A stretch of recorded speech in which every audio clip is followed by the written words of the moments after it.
नमस्कार, crime control देख रहे हैं आप और मैं हूं आपके साथ आशीष पांडे। अधर्मी धर्मवीर का गुनाह, मां के कत्ल का कबूलनामा जो कहता है कि मैंने मां को मार डाला। इस कलयुगी को उसकी मां ने 9 महीने तक कोख में पाला, लेकिन अपनी मां के कत्ल के वक्त उसने 9 मिनट भी नहीं सोचा और मां के कत्ल की वजह सिर्फ इतनी कि उसकी पत्नी बेवफा थी।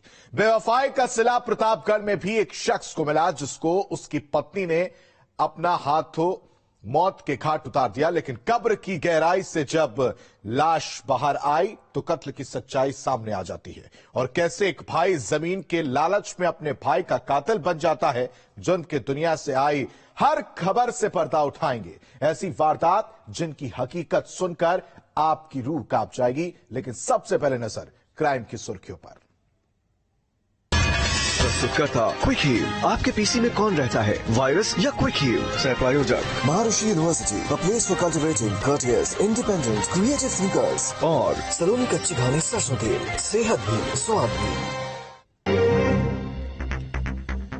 अमेठी में संदिग्ध हालात में महिला दरोगा की मौत, एसआई के माता पिता ने लगा हत्या का आरोप, जांच के लिए कमेटी का हुआ गठन। कानपुर में नाली बनाने को लेकर भिड़े दो पक्ष, विवाद में बुजुर्ग की पीट कर हत्या, आरोपी मौके से फरार।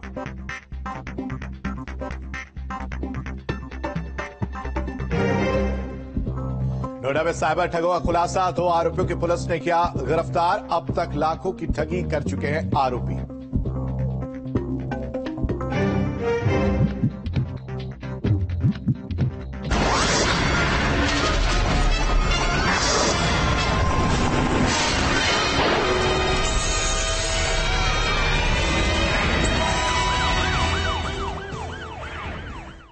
प्रदेश की राजधानी लखनऊ से 170 किलोमीटर दूर बसा शाहजहांपुर जिला कत्ल की ऐसी सनसनीखेज वारदात का गवाह बना जिसकी सच्चाई सुनकर आपकी सिट्टी पिट्टी गुम हो जाएगी। अपनी पत्नी से बदला लेने के लिए शाहजहांपुर के लिए एक शख्स ने इंसानियत की हर हद को पार कर दिया। पुलिस ने जिस सनसनीखेज वारदात का खुलासा किया है उसकी सच्चाई सुनने के बाद आप भी ये सोचने को मजबूर हो जाएंगे कि भला कैसे कोई बेटा अपने ही हाथों वो अपनी मां के खून से रंग सकता है। लेकिन यकीन जानिए, शाहजहांपुर की ये वारदात आपकी सोच से भी ज्यादा संगीन है। पत्नी से बदला मां की हत्या।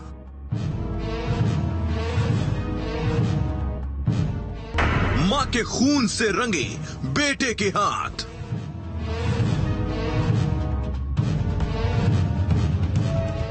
बदला लेने के लिए रची खूनी साजिश।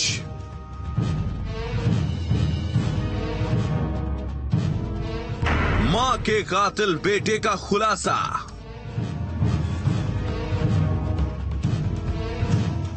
पुलिस की गिरफ्त में खड़े इस गुनाहगार को ध्यान से देखिएगा।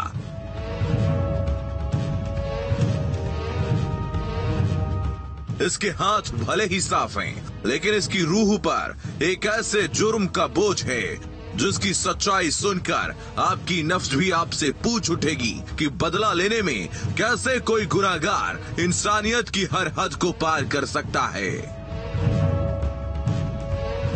प्रेमी के साथ भागने वाली अपनी पत्नी से बदला लेने के लिए इस शख्स ने एक साजिश रची और इस साजिश के तहत इस कातिल ने अपनी मां को बेरहमी से मौत के घाट उतार दिया। घटना का दोषी समझा कुछ साक्ष्य मिलने के आधार पर इसको जेल भेजा गया है और अभी इसका कार्रवाई की जा रही है। अपने हाथों अपनी मां के कत्ल की वारदात को अंजाम देने वाले इस शख्स के चेहरे से गुनाहों का नकाब कैसे उतरा, इसको समझने के लिए वारदात को शुरुआत से समझिए।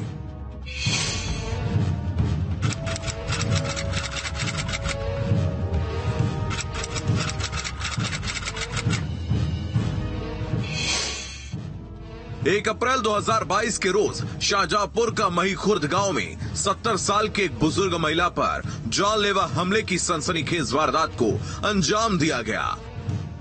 हमले का शिकार हुई कुसुमा देवी पर जानलेवा हमले की जानकारी नोएडा में रहने वाला उसका बेटा धर्मवीर पुलिस को देता है। पुलिस को जानकारी मिलने के बाद घायल बुजुर्ग को पुलिस ने अस्पताल में भर्ती करवाया, लेकिन इलाज के बीच ही 13 अप्रैल को महिला की मौत हो गई। ये थाना फरौर अंतर्गत ग्राम मईपुर कला है, जहां के रहने वाले धर्मवीर ने 112 को डायल किया था और ये बताया कि दिनांक 1 अप्रैल की बात है, बताया कि मेरी माता कुसुमा देवी, इनको गंभीर चोटें लगी हैं और ये अपने घर में इस पर 112 गाड़ी गई। तत्काल एसओ फरौर द्वारा भी मौके पर पहुंचकर उस महिला को अस्पताल में भर्ती कराया गया। उसका इलाज चल रहा है और कालांतर में करीब 1 हफ्ते के बाद उनकी मृत्यु हुई। धर्मवीर सिंह ने अपनी मां पर हमले की वारदात को लेकर पुलिस में रिपोर्ट भी दर्ज करवाई। इस रिपोर्ट में धर्मवीर ने 2 लोगों को नामजद किया, जिसके बाद पुलिस ने हत्या के आरोप में तफ्तीश शुरू की। लेकिन धर्मवीर ने हत्या को लेकर जो कहानी गढ़ी वो पुलिस के गले से नहीं उतर रही थी। धर्मवीर की शिकायत पर पुलिस की तफ्तीश के बाद पुलिस इस नतीजे पर पहुंची कि धर्मवीर की कहानी में कुछ तो कमी है। धर्मवीर द्वारा ही इसकी सूचना दी गई थी और उसने 2 लोगों को नामजद किया था इसमें, जो इसके विरोधी थे। इस पर जब गहनता से विवेचना की गई तो जानकारी मिली कि ये दोनों व्यक्ति उस घटना में निर्दोष हैं, उनका कोई घटना से संबंध नहीं है। जैसे जैसे दिन गुजर रहे थे वैसे वैसे पुलिस की जांच भी आगे बढ़ती जा रही थी और अब तक आए खुलासे इस बात की तरफ इशारा कर रहे थे कि धर्मवीर की कहानी में कई सारी कमियां हैं। शक की सुई अब धर्मवीर की तरफ घूम गई। वही धर्मवीर जिसका दावा था कि वारदात की रोज वो नोएडा में था, उससे पुलिस ने पूछताछ शुरू की। इस पूछताछ के बीच धर्मवीर अपनी बेगुनाही का दावा करता रहा, लेकिन उसके मोबाइल की लोकेशन उसकी सच्चाई बताने लगी। खुद नोएडा में होने का दावा करने वाले धर्मवीर के मोबाइल की लोकेशन हमले के रोज शाहजहांपुर की थी। इस बात से मर्डर मिस्ट्री का यह वाकया और भी पेचीदा होता गया। पुलिस ने जब पूछताछ की तो ये बात भी सामने आई कि महिला पर हमले के रोज धर्मवीर को कुछ लोगों ने गांव में देखा था, लेकिन रात के अंधेरे में दबे पांव गांव पहुंचा धर्मवीर अपने गुनाहों का सच छिपा नहीं सका और सख्ती से हुई पूछताछ में धर्मवीर अपनी सच्चाई बताता गया। और गहनता से विवेचना की गई तो ये पाया गया कि धर्मवीर जिसने बताया कि मैं नोएडा में हूँ उस समय जब घटना हुई थी, उसकी लोकेशन घटनास्थल पर पाई गई। इसके अलावा एक और मोबाइल उसका फोन था, उसकी भी जानकारी मिली और उसकी भी लोकेशन ध्यान में नहीं पाई। ये पुष्ट हो गया कि ये झूठ बोल रहा है। जब इससे सख्ती से पूछताछ की गई तो उसने अपना जरूर इकबाल किया, कबूल किया उसने और ये बताया कि हाँ मेरे ही द्वारा मेरी माता जी को चोटें पहुंचाई गई थी, ताकि मैं चाहता था कि हमारे विरोधी इसमें जेल चले जाए। उससे जो जिस हंसिये से उसने वो घाव किए थे अपनी माता जी के गाल पर, वो हंसिया भी उसके घर से बरामद किया गया। धर्मवीर की निशानदेही है। कातिल कितनी भी गहरी साजिश कर ले, लेकिन कत्ल के गुनाह का दाग कभी छिपता नहीं। धर्मवीर ने भी जिस गुनाह को अंजाम दिया उसकी सच्चाई सामने आ ही गई। पुलिस के सामने अपने जुर्म का इकबाल करने वाले धर्मवीर ने अपनी मां की हत्या की वजह का भी खुलासा किया है, जिसका कहना है कि उसने अपनी पत्नी और उसके प्रेमी को फंसाने के लिए जाल बुना और अपनी मां को अपने ही हाथों मौत के घाट उतार दिया। धर्मवीर के द्वारा एक महिला से विवाह किया गया जो अन्य समुदाय की थी और उस महिला से इसके बच्चे भी थे। इसके बाद वह महिला किसी अन्य व्यक्ति के साथ वहां से चली गई और इस पर इनका मानना था, धर्मवीर का मानना था कि जो दोनों को नामजद कराया है उसने, उन दोनों की भूमिका थी उसने। इस आधार पर उसने इनको नामजद किया था ताकि वो इस मामले में जेल चले जाए और इसका बदला हो जाए। लेकिन बहुत अच्छी विवेचना की गई और गहनता से की गई, जिसके आधार पर सही मुलजिम प्रकाश में आया और उसकी गिरफ्तारी हुई और जेल गया। हर जुर्म की सजा मुकर्रर है। धर्मवीर के गुनाह का अंत भी यही हुआ। अपनी पत्नी को फंसाने के नापाक मंसूबे रचने वाले धर्मवीर ने अपनी ही मां को मौत के घाट उतार दिया, लेकिन अपनी गुनाहों पर पर्दा डालने की उसकी हजारों कोशिश भी नाकाम ही साबित हुई। जिस वारदात को आरोपी ने अंजाम दिया उसका खुलासा अब हो चुका है। किसी बेरहम कातिल की तरह अपनी मां पर धारदार हथियार से 17 बार हमला करने वाला धर्मवीर अब सलाखों के पीछे है और अपनी सजा का इंतजार कर रहा है। क्राइम कंट्रोल के लिए शाहजहांपुर से रामविलास सक्सेना के साथ टीम न्यूज स्टेट। अभी तक आपने बेवफाई की ऐसी कहानी देखी जिसमें एक शख्स अंधा होकर अपनी मां का कातिल बन जाता है, लेकिन यही बेवफाई प्रतापगढ़ में एक शख्स की मौत की वजह बन गई। कहने को तो पति और पत्नी का रिश्ता बहुत पवित्र होता है, लेकिन इस रिश्ते में जब किसी तीसरे की एंट्री हो जाती है तो यह रिश्ता सबसे खतरनाक भी हो जाता है। प्रतापगढ़ में भी कुछ ऐसा ही हुआ, जहां पति और पत्नी के बीच किसी तीसरे के आने के बाद रिश्ते ने एक खूनी मोड़ ले लिया और उसके बाद 4 फीट जमीन के अंदर से खोद कर निकला पत्नी और पति के बीच का खूनी रंजिश का सच। 7 जन्मों के रिश्ते का खूनी अंजाम।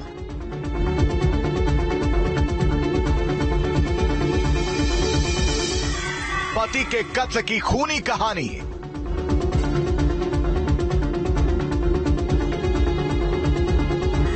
कब्र से निकला बेवफाई का सच।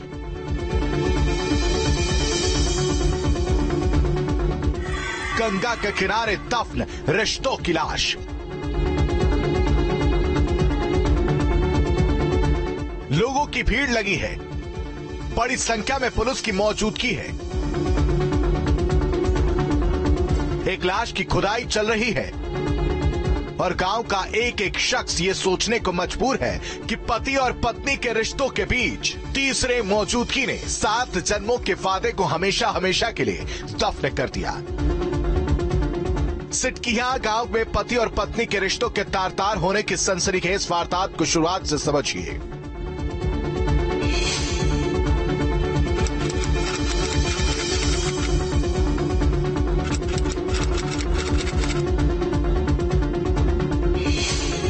प्रतापगढ़ जिला का एक छोटा सा गांव सिटकिया, जहां बीती 14 अप्रैल को रामराज नाम के एक शख्स की संदिग्ध अवस्था में मौत हो जाती है।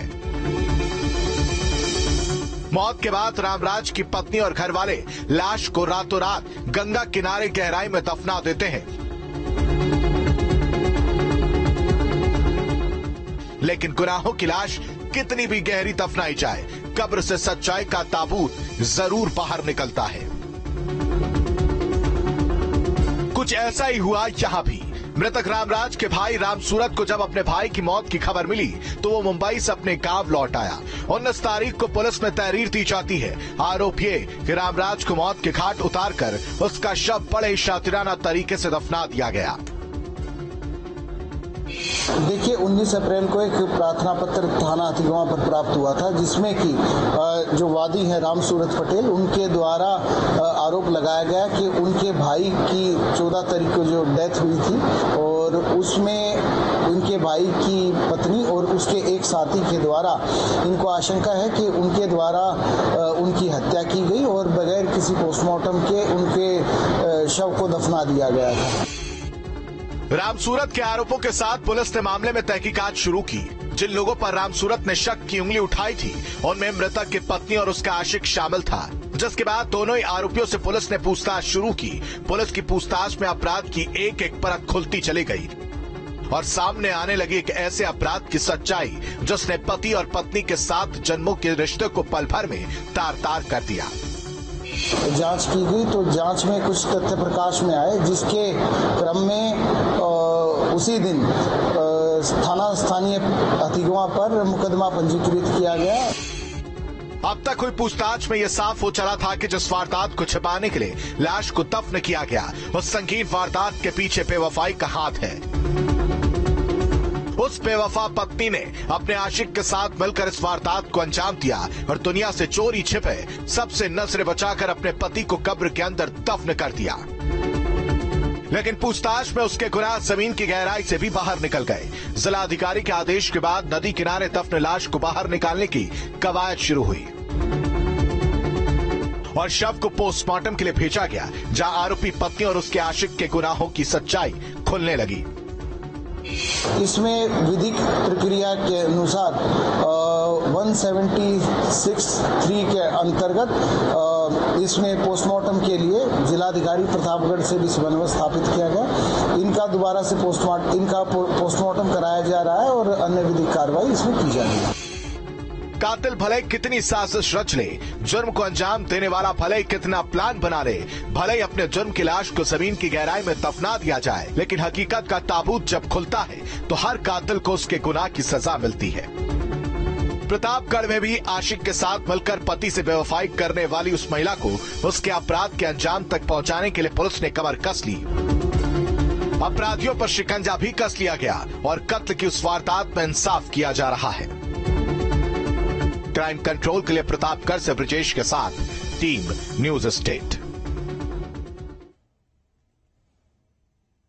जमीन से भरी कब्र से अगर किसी के मौत का सच निकला तो यही जमीन किसी के कत्ल की वजह भी बन गई।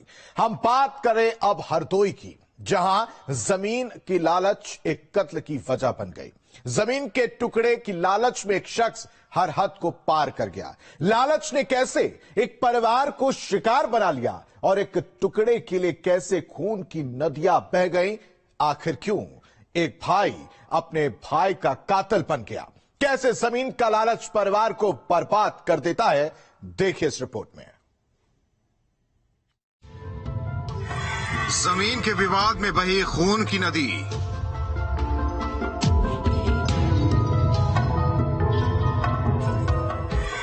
भाई ने कर दिया अपने भाई का कत्ल।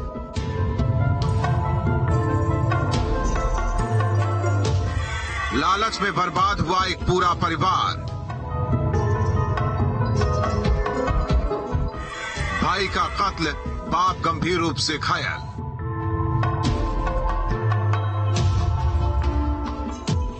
हरदोई में एक परिवार में कोहराम मचा हुआ है।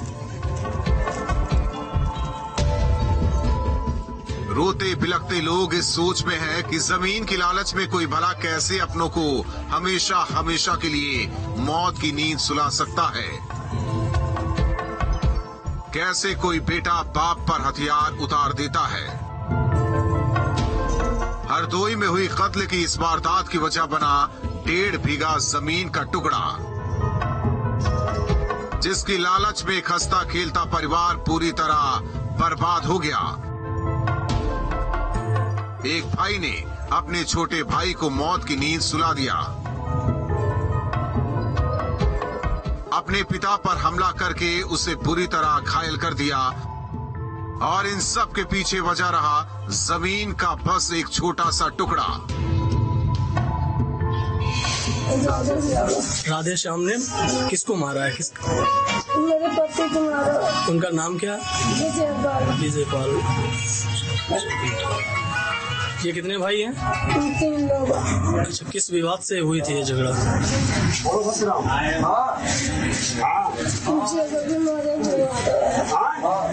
जमीन की। जमीन की। किस टाइम की बात है ये?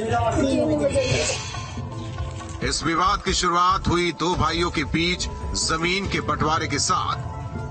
1.5 बीघा जमीन के बंटवारे में अपने ज्यादा हिस्से की मांग कर रहा आरोपी राधे श्याम जमीन के लालच में अपनी हद को पार कर जाता है, जिसके बाद आरोपी ने जमीन को हथियाने के लिए अपने छोटे भाई विजयपाल पर धारदार चाकू से जानलेवा हमला कर दिया। इस हमले में विजयपाल की मौके पर ही मौत हो गई और बेटे को बचाने के लिए बीच में आए बाप को आरोपी ने बुरी तरह घायल कर दिया। 1.5 बीघा जमीन थी सब है, उसी के बारे में भाई कहा गया तुम उनका ज्यादा मान हमें कम मान है।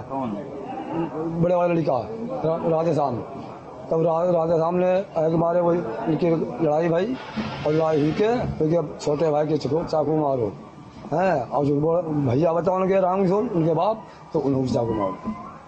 फिर क्या वो कहना छोटा भाई खत्म ही गो है। अब बड़े भैया यही बड़े हैं। जमीन के लालच में भाई को मौत के घाट उतारने वाला और पिता को बुरी तरह घायल करने वाला आरोपी वारदात को अंजाम देकर मौके से फरार हो गया। हत्या की इस वारदात के बाद पूरे के पूरे गांव में सनसनी फैली हुई है। लालच के चलते आरोपी ने जिस जुर्म को अंजाम दिया, उसकी सच्चाई सुनने के बाद गांव के लोगों को ये यकीन तक नहीं आ रहा कि जमीन की कीमत क्या रिश्तों से भी बढ़कर हो गई है। जमीन की लालच में एक शख्स अपने ही छोटे भाई का कातिल बन गया। अपने ही हाथों से अपने पूरे परिवार को उजाड़ दिया। हत्या की इस वारदात की खबर मृतक की पत्नी ने पुलिस को दी। जानकारी मिलने के बाद पुलिस मामले की तफ्तीश में जुटी हुई है। जनपद के थाना पिहानी में ग्राम रेंगाई को पता लगा है आज प्रातः अर्ली मॉर्निंग 1.5 बीघे जमीन के विवाद को लेकर के भाइयों में झगड़ा हुआ, जिसमें एक बड़े भाई ने आधे शाम ने चाकू मारकर अपने छोटे भाई की हत्या कर दी। वह उसके पिता भी घायल हैं। इसके मृतक के पत्नी की तहरीर पर मुकदमा लिखा जा रहा है, वो अभी की तलाश की जा रही है। किसने सोचा था जमीन का एक टुकड़ा पूरे परिवार की बर्बादी की वजह बन जाएगा। एक भाई अपने छोटे भाई को बेरहमी से मौत के घाट उतार देगा। कोई शख्स अपने पिता पर ही जानलेवा हमला कर देगा। लेकिन इस घटना के बाद पूरे गांव में सन्नाटा पसरा है और कत्ल के जुर्म की वारदात का शिकार हुए परिवार में मचा कोहराम इस बात की गवाही चीख चीख कर दे रहा है कि लालच इंसान के अंदर के हैवान को भी जगा देती है। क्राइम कंट्रोल के लिए हरदोई से आमिर खान के साथ टीम न्यूज स्टेट। सोचिए, आपके पास एक कॉल आती है और उस कॉल में आपको लोन दिलाने का वादा किया जाता है। आपको बैंक की तरफ से तमाम सुविधाओं का भी वादा किया जाता है, लेकिन उसके चंद मिनटों के बाद आपको पता लगता है कि आपका अकाउंट पूरी तरह से साफ हो गया है। आपकी सारी जिंदगी की कमाई चंद सेकंड में साफ हो गई। तो क्या हो? ऐसा सच में हो रहा है और ऐसा करने वालों का जब पुलिस ने खुलासा किया तो सामने आया कि अब तक सैकड़ों लोगों को चूना लगाकर उनकी लाखों की कमाई को लूट लिया गया है। देखिए, बस एक कॉल और बैंक अकाउंट साफ।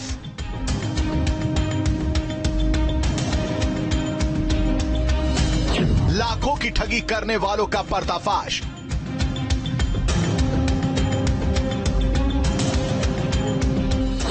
चंद मिनटों में उड़ाते हैं जिंदगी भर की कमाई। नोएडा की साइबर सेल थाना पुलिस ने 2 ऐसे लोगों को गिरफ्तार किया है जो गरीब और भोले भाले लोगों के बैंक खाते खुलवाकर उनके नाम पर सिम कार्ड लेकर जामताड़ा में ऑनलाइन ठगी करने वाले लोगों को उपलब्ध कराया करते थे। साइबर सेल थाना पुलिस की माने तो ये दोनों लोग ऐसे लोगों को टारगेट किया करते थे जो रिक्शा चालक हों, कम पढ़े लिखे हों। ऐसे लोगों को लालच देने के बाद उनके नाम पर बैंक खाते खुलवाया करते थे और सिम कार्ड लेकर जामताड़ा के नेटवर्क को उपलब्ध कराया करते थे। उसकी एवज में इनको 20 से 30% तक जो कमीशन है वो ऑनलाइन मिला करता था। पुलिस की हिरासत में खड़े इन 2 लोगों को पहचान लीजिए। ये वो हैं जो महज चंद सेकंड में आपके जीवन भर की कमाई पर सेंध लगा सकते हैं। ये वो हैं जो बस एक कॉल के जरिए आपके बैंक अकाउंट को खाली कर सकते हैं। मोबाइल नंबर से कॉल आता है उनको कि सर मैं बैंक मैनेजर बैंक से ही बोल रहा हूँ, बिहार पे बोल रहा हूँ, आपकी सर इंटरनेट बैंकिंग चलनी है और आप उसमें आपको जो भी आवश्यकता हम आपको बता रहे हैं। तो उन्होंने इनकी सब जितना भी डिटेल है वो पूछ लिया। क्विक सपोर्ट ऐप डाउनलोड कर लिया। डाउनलोड करने के बाद इनके खाते से 5,97,000 रुपए निकल गए। कुछ ऐसी वारदात को उन्होंने गाजियाबाद में अंजाम दिया जब इंदिरापुरम में रहने वाले सीआईएसएफ के एक रिटायर्ड दरोगा के खाते से इन लोगों ने 6 लाख रुपए की लूट को अंजाम दिया। लोन फाइनेंस के नाम पर लोगों को बता करके आपका लोन हो जाएगा और उनसे डॉक्यूमेंट, सिम और रजिस्टर्ड मोबाइल नंबर सब प्राप्त कर लेते हैं। प्राप्त करने के बाद उससे एटीएम भी ले लेते हैं। लेने के बाद ये सब लोग 2 लोग पकड़े गए हैं, जिसमें रियाज है और लईक अहमद हैं। लूट की वारदात सामने आने के साथ ही पुलिस ने मामले की गंभीरता से जांच शुरू की, जिसके साथ ही खुलासा हुआ कि आरोपियों ने पीड़ित की इंटरनेट बैंकिंग सर्विस शुरू करने के नाम पर उसको अपने जाल में फंसाया और फिर उसके बैंक अकाउंट से लाखों की लूट की। पुलिस ने जब अपनी जांच का दायरा बढ़ाया तो आरोपियों को ठगी में इस्तेमाल किए जाने वाले तमाम सामान के साथ पकड़ा गया। और पुलिस की तफ्तीश में यह खुलासा भी हुआ कि आरोपियों के तार यूपी से बाहर भी जुड़े हुए हैं। अभी और भी लोग हैं, अभी ये झारखंड तक तार जुड़ रहे हैं। इनसे 3 मोबाइल फोन बरामद हुए हैं। इनसे जो एटीएम कार्ड, डेबिट कार्ड बरामद हुए हैं, जो कि लोगों के मतलब भोले भाले लोगों को शिकार बना करके उनसे प्राप्त किए गए हैं। तो 10 कार्ड हमारे पास बरामद है, जिनकी जांच की जा रही है। जांच के बाद अब तक ये साफ हो गया है कि आरोपियों ने लाखों की ठगी को अंजाम दिया है। 5 से 7 साल तक ये लोग गरीब लोगों को बहला फुसलाकर उनके नाम से अकाउंट खुलवाते रहे हैं, फिर उस अकाउंट पे सिम निकलवाना और फिर उस सिम के जरिए ठगी की वारदात को अंजाम देना इनका रोज का धंधा बन गया था। और इस धंधे से आरोपियों को अब तक सैकड़ों लोगों से लाखों की ठगी की वारदात को अंजाम दिया है। अभी तक की जांच में खुलासा हुआ है कि करीब 50 से 60 लाख रुपए तक का कमीशन ये दोनों लोग ले चुके हैं। फिलहाल पुलिस ने दोनों लोगों को गिरफ्तार कर लिया है और इनके अन्य साथियों की तलाश जारी है। पुलिस अधिकारियों का साफ तौर पर कहना है कि गूगल में ये लोग ऐसे नंबर फिट किया करते हैं जिन नंबरों पर कस्टमर केयर में लोग फोन करते हैं तो उनके बैंक खातों में सेंधमारी की जाती है। इस पूरे मामले का खुलासा सीआईएसएफ के इंस्पेक्टर के साथ हुई करीब 6 लाख रुपए की ठगी की इन्वेस्टिगेशन के दौरान हुआ है। वीडियो जर्नलिस्ट राकेश रावत के साथ अमित चौधरी, न्यूज स्टेट, नोएडा।